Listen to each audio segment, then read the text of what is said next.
Best health packages up to 80% discount. Tirumala Diagnostics. నమస్తే వంశీ గారు. నమస్కారం. 10th అండ్ ఇంటర్ వాళ్ళ విషయం మనం తీసుకుంటే ఇప్పుడు ఎట్లాగో ఎగ్జామ్స్ రాబోతున్నాయి. చాలామందికి టైం టేబుల్ ఎలా ప్లాన్ చేసుకోవాలో తెలీదు. ఎఫెక్టివ్గా ఏ విధంగా ఉంచుకోవాలి, ఏ విధంగా ప్లాన్ చేసుకుంటే బెటర్ అన్న వాటిపైన అవగాహన తక్కువ ఉంటుంటుంది. వాళ్ళకి సంబంధించి మనం ఏం చెప్పొచ్చు అంటాం స్టూడెంట్స్ ఇప్పుడు ఏదైతే ఎగ్జామ్ ఆల్రెడీ ప్రతి ఒక్కరు కూడా టైం టేబుల్ వచ్చేసింది అనమాట. 10th క్లాస్ ఇంటర్ వాళ్ళకి కూడా. సో వీళ్ళు ఇప్పుడు ఈ టైంలో చదవడం అనేది చాలా ఇంపార్టెంట్. ఎందుకంటే ఇప్పటివరకు జరిగింది ఏదో జరిగిపోయింది, చదివారు, కొంతమంది చదవలేదు. కాకపోతే ఇప్పుడు ఏదైతే స్ట్రిక్ట్గా ఫాలో అవుతారో అదే వాళ్ళకి కంప్లీట్గా ఆ 1 ఇయర్లో వచ్చే సూపర్ రిజల్ట్ అని చెప్పొచ్చు అనమాట. అయితే మరి ఈ 1 ఇయర్లో ఏదైతే సిలబస్ ఉందో దాన్ని ఇప్పటి నుంచి క్లియర్గా వాళ్ళు చదవాలంటే ఒక టైం టేబుల్ అనేది ఖచ్చితంగా అవసరం అనమాట. ఎందుకంటే టైం టేబుల్ ప్రకారం వెళ్తేనే వాళ్ళకి సిలబస్ కంప్లీట్ అవుతుంది. వాళ్ళకి ఒక సిలబస్ కంప్లీట్ అయినప్పుడే కాన్ఫిడెన్స్ వస్తుంది. అంతేగాని ఏదో ఫ్లోలో వెళ్ళిపోతే వాళ్ళకి అంత పర్ఫెక్ట్గా వాళ్ళు చదవలేరు, చదివింది రాయలేరు కూడా. కాబట్టి మనం ఈ వీడియోలో ఎఫెక్టివ్ టైం టేబుల్ ప్రతి ఒక్కరికి కూడా ఇంటర్ వాళ్ళకి, 10th వాళ్ళకి అందరికీ పనికొచ్చేటట్టుగా టైం టేబుల్ చెప్తాం మేడం. టైం టేబుల్ చెప్పే కంటే ముందు ఇంకొక విషయం చెప్పాలి మేడం. మేము ఫస్ట్ ప్రతి స్టూడెంట్ కూడా చదవాలి అని ఆ ఉత్సాహం ఏదైతే ఉందో వాళ్ళు మైండ్ సెట్ అనేది పర్ఫెక్ట్గా పెట్టుకోవాలి. ఎలాంటి మైండ్ సెట్ అంటే నేను ఎగ్జామ్లో సక్సెస్ అవ్వాలనే మైండ్ సెట్. ఫర్ ఎగ్జాంపుల్ మనము చిన్న సంఘటన చెప్తాను చూడండి. మనము ఆటోలో వెళ్తుంటే లగేజ్ ఎంత ఉందని ఎవరు అడగరు. బస్సులో వెళ్ళేటప్పుడు కూడా పెద్దగా పట్టించుకోరు. ట్రైన్లో వెళ్తున్నప్పుడు కూడా మరీ అంత పట్టించుకోరు. కానీ మనము ఏరోప్లేన్లో ఎప్పుడన్నా వెళ్తే ఖచ్చితంగా దానికి లగేజ్కి లిమిట్ ఉంటుంది. ఎందుకంటే ఒకవేళ లగేజ్ ఎక్కువ ఉంటే అంటే సపరేట్గా వేరే లగేజ్ తీసుకోవడానికి అది వేరే విషయం. కాకపోతే మన దగ్గర ఇంత లగేజ్ మాత్రమే తీసుకుపోవాలని చెప్తారు. ఎందుకు అలా చెప్తారంటే ఎక్కువ లగేజ్ ఉంటే ఫ్లైట్ ఎగరడంలో ఇబ్బందులు ఎదుర్కొంటాయి. సో ప్రతి స్టూడెంట్ కూడా మీరు కూడా అనవసరమైన లగేజ్ని క్యారీ చేస్తున్నారు, ఫస్ట్ దాన్ని వదిలిపెట్టండి. ఆ అనవసరమైన లగేజ్ ఏంటంటే ఫస్ట్ ఫ్రెండ్స్ కొన్ని రోజులు వదిలిపెట్టండి, టీవీని కొన్ని రోజులు వదిలిపెట్టండి, మొబైల్ వదిలిపెట్టండి, బయట తిరగడాన్ని వదిలిపెట్టండి, మూవీస్ వదిలిపెట్టండి, రీల్స్ చేయడం 2 వదిలిపెట్టండి. ఓకేనా? ఈ అనవసరమైన లగేజ్ ఏదైతే ఉందో, ఎలాగైతే విమానంలో అనవసరమైన లగేజ్ ఉంటే అది ఫ్లైట్ ఎగరడంలో ఇబ్బందులు వస్తాయో మీరు కూడా అనవసరమైన లగేజ్లు ఇప్పుడు నేను చెప్పాను కదా మీకు, అలాంటివి పెట్టుకుంటే మీరు కూడా ఆ ఎగ్జామ్స్కి రెడీ అవ్వలేరు. కాబట్టి ఫస్ట్ మీరు అలాంటి మైండ్ సెట్ క్రియేట్ చేసుకోండి. ఇప్పుడు నేను ఈ టైం అనేది నాకు చాలా చాలా ఇంపార్టెంట్, నేను ఈ టైంలో చదివితేనే నేను 100% రిజల్ట్ సాధిస్తాను, నా ఫ్యూచర్ ఏందో నేను డిసైడ్ చేసుకోగలుగుతాను అనే విషయాన్ని మీరు మైండ్లో పర్ఫెక్ట్గా పెట్టుకోండి, బలంగా పెట్టుకోండి కోరికలు. Set your subject goal. ప్రతి ఒక్కరు కూడా స్టూడెంట్స్ ఏ సబ్జెక్ట్లో ఎన్ని మార్క్స్ తెచ్చుకోవాలనేది ఫస్ట్ రాసుకోవాలి. ఎందుకంటే మనం ఎక్కడున్నామో అర్థమవుతుంది ఫస్ట్ అలా రాసుకోవడం వల్ల.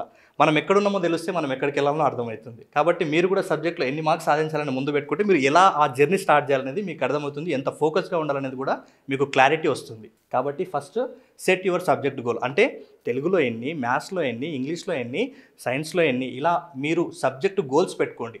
వీలైనంత వరకు గోల్స్ పెద్దగా పెట్టుకునే ప్రయత్నమే చేయండి. ఎందుకంటే చిన్న చిన్న గోల్స్ పెట్టుకొని చిన్న గేమ్ ఆడడం కంటే పెద్ద గోల్స్ పెట్టుకొని మనం ఆ పెద్ద గేమ్ ఆడడమే పర్ఫెక్ట్ ఉంటుంది. ఆ ఆటలో మజా కూడా ఉంటుంది. కాబట్టి ప్రతి ఒక్కరు కూడా గోల్స్ పెద్దగా పెట్టుకోండి. ఒకటి మామూలుగా మనకు తెలుసుంటుంది కదా, కలెక్టర్ అవ్వాలంటే కనీసం కండక్టర్ అవుతారు అన్నట్టు.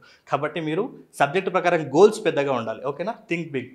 ఫస్ట్ ప్రతి ఒక్కరు కూడా ఎర్లీ మార్నింగ్ ఈ ఏదైతే టైం ఉందో ఇప్పటి నుంచి ఎగ్జామ్ వరకు 4:30 నుంచి 5 వరకు ఎర్లీ మార్నింగ్ లేసే ప్రయత్నాలు కాదు, ఖచ్చితంగా లేవండి. ఓకేనా? 4:30కి లేచి మీరు ఫ్రెష్ అప్ అయ్యి 5 వరకు రెడీగా ఉండాలి సబ్జెక్ట్స్ చదువుకోవడానికి.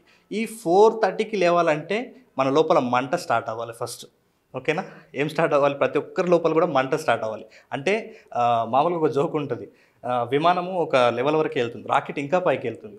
అయితే విమానం ఒకసారి రాకెట్ని అడిగిందంట, నువ్వు ఎందుకు నాకంటే పైకి వెళ్తావు అంటే, నా కింద మంట ఉంది, నేను దాన్ని తట్టుకోవాలంటే నేను ఇంకా వేగంగా వెళ్ళాలి అని చెప్తానంట. సో ప్రతి స్టూడెంట్ కూడా ఎఫెక్టివ్గా ముందుకోవాలంటే మీరు కూడా ఆ మంట తగిలించుకోవాలి. మరి ఆ మంట ఎక్కడి నుంచి స్టార్ట్ అవుతుంది అంటే, స్టార్ట్ అవ్వాలి మంట ప్రతి ఒక్కరికి కూడా ఎగ్జామ్ టైంలో మనం చదవాలనుకుంటాం కానీ చదవకుండా పోస్ట్పోన్ చేసినప్పుడు ఎగ్జామ్ హాల్లో కూర్చుంటాం కదా, ఆ కూర్చున్నప్పుడు దిక్కులు చూస్తున్నప్పుడు అప్పుడు తగలాలి మంట.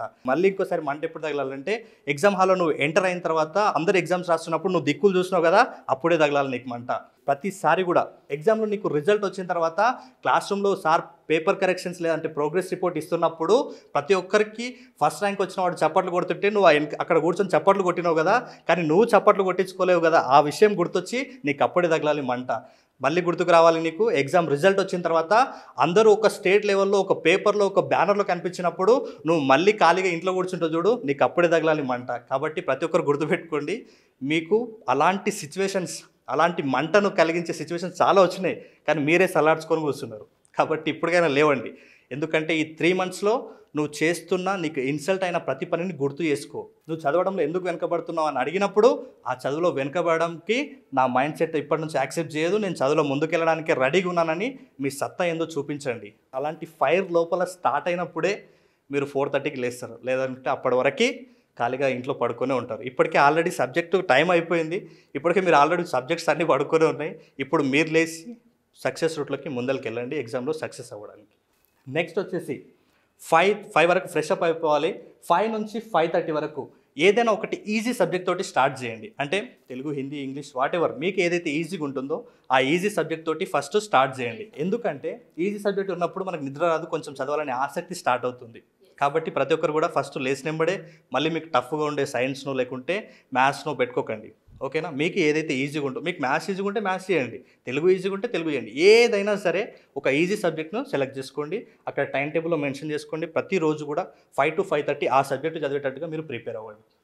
నెక్స్ట్ వచ్చేసి 5:30 to 6 వరకు ఒక టఫ్ సబ్జెక్టు, అంటే మీకు కొంచెం కఠినంగా కొంచెం ఇబ్బందిగా అనిపిస్తుందో ఆ సబ్జెక్ట్ని పెట్టుకోండి. ఇంకొకటి మ్యాథ్స్ మీకు ఈజీగా ఉండాలంటే మీ స్టడీ రూమ్ ఏదైతే ఉందో, లేదంటే మీరు చదివే ప్లేస్ ఏదైతే ఉందో దాంట్లో మ్యాక్సిమం ఇయర్ స్టార్టింగ్ నుంచి ఎండింగ్ వరకు కొన్ని ఇంపార్టెంట్ ఫార్ములాస్ ఉంటాయి.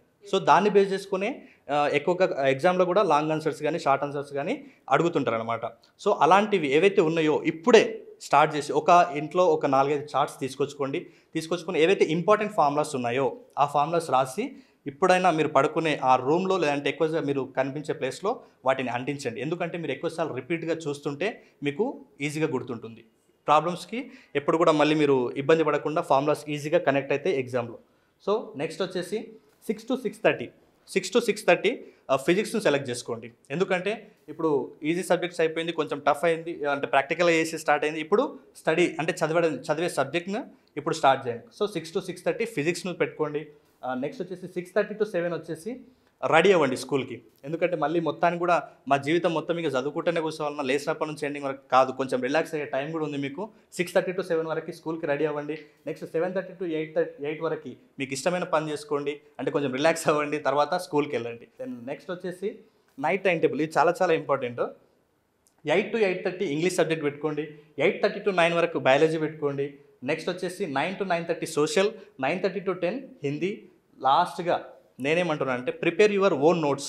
ఏదైతే ఇప్పుడు టైం టేబుల్లో సబ్జెక్ట్స్ పెట్టుకున్న తర్వాత మీ నోట్స్ ఎలా ఉండాలంటే ఇప్పటి నుంచి మీరు ఆ రాసే నోట్స్ ఎగ్జామ్ టైంలో మళ్ళీ ఈ సబ్జెక్ట్ బుక్స్ తీయకుండా ఏదైతే మీరు ప్రిపేర్ చేసుకున్నారో నోట్స్, ఆ నోట్స్ చూస్తే మీరు మళ్ళీ ఆ క్వశ్చన్స్కి ఆన్సర్ చేసేటట్టుగా మీరు అలాంటి నోట్స్, ఈజీ నోట్స్ ప్రిపేర్ చేసుకోవాలి. సో ఫైనల్గా నేను ఏమంటున్నాను, చదివేటప్పుడు చాలామందికి నిద్ర వస్తుంది, నేను దాని మీద కూడా ఒక వీడియో చేశాను చూడండి. తర్వాత నేను ఓవరాల్గా టైం టేబుల్ ఎలా సెట్ చేసుకోవాలో ఒక చిన్న వర్డ్ చెప్పి నేను ముగిస్తాను. ప్రతి ఒక్కరు కూడా మార్నింగ్ టైం థియరీకి ఎక్కువ ప్రియారిటీ ఇవ్వండి. మార్నింగ్ టైం ఎలాగో నిద్ర రాదు కాబట్టి ఎక్కువగా థియరీ పార్ట్స్కి ప్రియారిటీ ఇవ్వండి. నైట్ టైం కొంచెం నిద్ర వస్తుంది అనుకున్నప్పుడు ప్రాక్టికల్గా ఉన్నటువంటి మ్యాథ్స్ కానీ లేకుంటే ఫిజిక్స్ కానీ ఇట్లాంటి వాటికి కొంచెం ఆ టైంలో ప్రియారిటీ ఇవ్వండి. సో దీన్ని బేస్ చేసుకొని నేను చెప్పిన టైం టేబుల్ ఖచ్చితంగా ఫాలో అవ్వండి అని నేను చెప్పట్లేదు, ఇది ఇలా ప్రిపేర్ చేసుకుంటే కూడా చదవచ్చు. దీంతోపాటు నేను ఇంతకుముందు చెప్పినప్పుడు థియరీ, ప్రాక్టికల్ ఎలా చేసుకోవాలో చెప్పాను కదా, సో దాన్ని కూడా బేస్ చేసుకొని మీకు ఇష్టమైన మీ కన్వెంట్ టైంలో దాన్ని సెట్ చేసుకోండి. ఇంకా ఈజీగా 100%గా మీరు రిజల్ట్ ఇంతకుముందు కంటే ఇప్పుడు బెస్ట్గా తీసుకురాగలుగుతారు. Thank you so much Vamsi garu. ఎందుకంటే టైం టేబుల్ అనేది పిల్లలకి చాలా అవసరం. టైం టేబుల్ ప్రకారం ఫాలో అవ్వగలిగితే ఫస్ట్ అటెన్షన్, ఫోకస్, డిసిప్లిన్ ఈ 3 అలవాటు అవుతూ ఉంటుంటాయి వాళ్ళకి.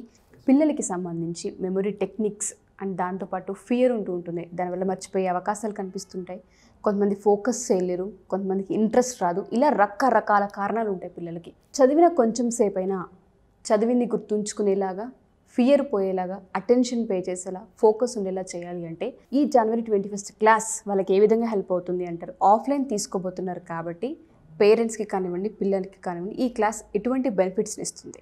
ఓవరాల్గా నేను మళ్ళీ కూడా చెప్తున్నాను, January 21st మీ లైఫ్లోనే ఒక మెమరబుల్ డే. ఎందుకంటే మీరు రాసి పెట్టుకోవచ్చు బిఫోర్ 21st, ఆఫ్టర్ 21st అని, అంత గ్యారంటీ ఇస్తున్నాను. మీ పిల్లలు చదవడంలో వెనుకబడి ఉన్నారనో లేదంటే చదువు మీద ఫోకస్ చేయలేదనో ఏదేదో సమస్యలు ఉండొచ్చు, ఏ ప్రాబ్లం అని ఉండని స్టడీస్ గురించి మీరు ఒక్కసారి 21st క్లాస్కి అటెండ్ అవ్వండి. ఆ తర్వాత జరిగే మిరాకిల్స్ మీరు నమ్మలేరు, మీ పిల్లలు కూడా నమ్మలేరు. బై ద వే నేను ఇంకో ఖచ్చితమైన గ్యారంటీ ఏమిస్తున్నానంటే మీరు ఈ టెక్నిక్స్ నేర్చుకున్న తర్వాత మీరు కూడా వండర్స్ క్రియేట్ చేయొచ్చు, మీరు కూడా రికార్డ్స్ క్రియేట్ చేసేటట్టుగా హెల్ప్ నేను చేస్తాను మీకు. థ్యాంక్ యూ వంశీ గారు, thank you so much. Thank you madam. So ఎవరైనా సరే వంశీ గారు అంత కాన్ఫిడెంట్గా చెప్తున్నారు అంటే మీ పిల్లలకి జనవరి 21 ఎంత పెద్ద హెల్ప్ అవుతుంది, ఎటువంటి నాలెడ్జ్ ఇవ్వబోతున్నారు, క్లాస్ ఏ విధంగా ఉండబోతుందో ఆయన మాటల్లో ఆ కాన్ఫిడెన్స్లోనే అర్థమవుతుంది. ఎడ్యుకేషన్కి సంబంధించి, అకాడమిక్స్కి సంబంధించి మీ పిల్లలు ఎక్కడ ల్యాక్ అవుతున్నా, ఒకవేళ ఫోకస్ లేకపోయినా, ఇంట్రెస్ట్ లేకపోయినా, మర్చిపోతున్నా, మెమరీ పవర్ పెంచుకోవాలి అనుకున్నా, ఎన్ని రకాలుగా మనం చూసుకున్నా ఈ క్లాస్ మీ పిల్లలకి హెల్ప్ అవుతుంది. సో దయచేసి కాస్త టైంని కేటాయించి 21st క్లాస్కి కనుక అటెండ్ అవ్వగలిగితే, అది కూడా ఆఫ్లైన్ జరగబోతుంది క్లాస్. వివరాలు తెలుసుకోవాలనుకుంటే కింద కొడుతున్న కాంటాక్ట్ నెంబర్ని కాంటాక్ట్ చేయొచ్చు. పిల్లలతో పాటు పేరెంట్స్ కూడా అటెండ్ అయ్యే ఒక మంచి క్లాస్ డిజైన్ చేశారు. సో ఎటువంటి ఇన్ఫర్మేషన్ కావాలనుకున్నా కింద కొడుతున్న కాంటాక్ట్ నెంబర్ని కాంటాక్ట్ చేస్తే వంశీ గారికి మీకు పూర్తి వివరాలు అందిస్తారు. Thank you.